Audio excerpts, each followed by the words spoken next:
Asambleísta por Pichincha, Diego Ordóñez.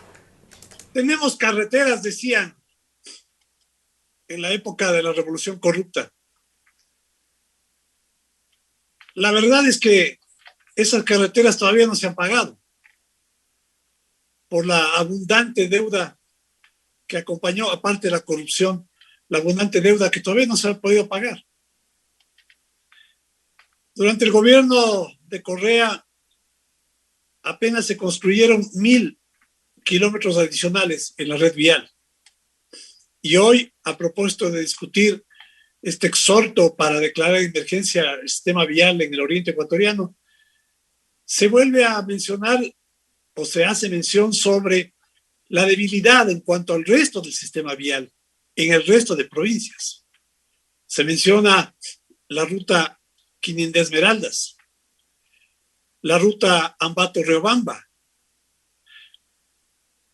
Loja-Zamora, probablemente entraría también en el listado de aquellas carreteras que fueron construidas durante el correísmo y que están destruidas o que son insuficientes. Podemos añadir en Pichincha el Chaquiñán que conecta desde Tababela hasta el Quinche, una vía de 6 carriles que termina en dos, en un embudo, en dos vías, mal tenidas, mal administradas. Bueno, esa es la realidad del sistema vial ecuatoriano, señora presidenta, señores asambleístas. Y es fácil, me parece a mí, hacer exhortos para que se declare la emergencia. Es fácil, pues, decir al gobierno, declara emergencia y soluciona el problema.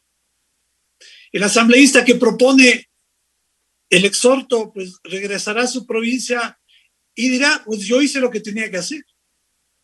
La responsabilidad es ahora del gobierno. Ellos verán cómo solucionan el problema de atender la emergencia.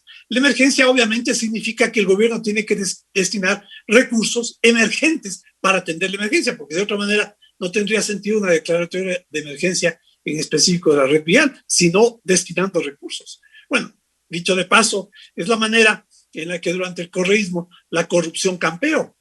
Cuando se declaró en estado de emergencia toda construcción de proyectos importantes, ¿no? La refinería de Esmeraldas, la inexistente refinería del Pacífico, todas esas obras declaradas en estado de emergencia y que fue en donde la corrupción metió sus uñas.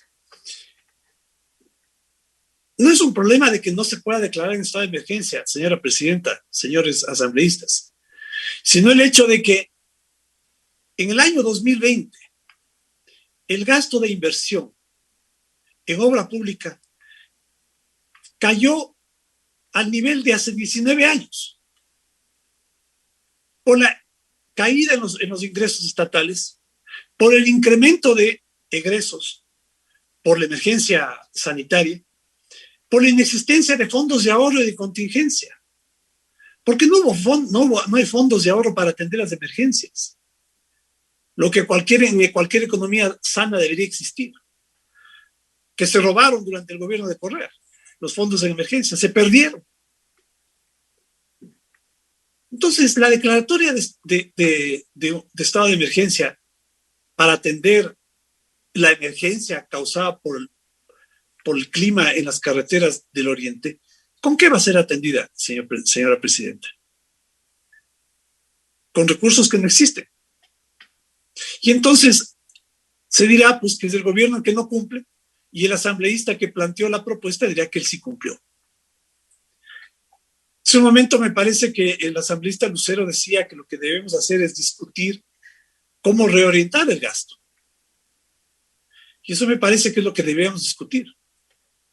O mecanismos alternativos que permitan que la obra pública, que la reconstrucción de carreteras se pueda hacer mediante otros mecanismos para que el sector privado pueda participar en esa actividad en vista de la circunstancia de que el Estado no tiene los recursos, ¿no? Que el gobierno actual no tiene los recursos para atender esos gastos emergentes, esas necesidades que son urgentes, no solamente del Oriente. Ustedes acabamos de escuchar a varios legisladores pedir que se incluyan otros tramos de carreteras que están en situación similar. lo racional que debería ser, señora presidenta, y vuelvo a invocar actuar de esa manera y con responsabilidad respecto a estos temas que son trascendentales. No solamente el hecho de que agotemos el debate en un exhorto, sino que el que profundicemos en aquellas soluciones estructurales que permitan una solución de largo plazo a estos problemas, al problema de la vialidad. La vialidad que tiene que ver con un elemento, entre otros, de aporte a la competitividad, porque se mide la infraestructura, la calidad de las carreteras en términos de garantizar o de crear un ambiente de competitividad. Tiene que ver con el crecimiento de la economía, tiene que ver con la inversión. Es fundamental la infraestructura, la movilidad en general en carreteras para el tránsito de bienes y personas, de productos y de Señora personas. asambleísta, tiene un minuto. Señora presidenta, termino invocando a esto, al sentido de la racionalidad, a reconocer que no solamente son resoluciones lo que solucionan un problema, sino que la discusión de la solución de los problemas debe ser enfrentada con mayor nivel de responsabilidad, buscando las salidas en la realidad, haciendo un ejercicio de realidad y no de retórica populista. Gracias, señora presidenta. La intervención de la Asamblea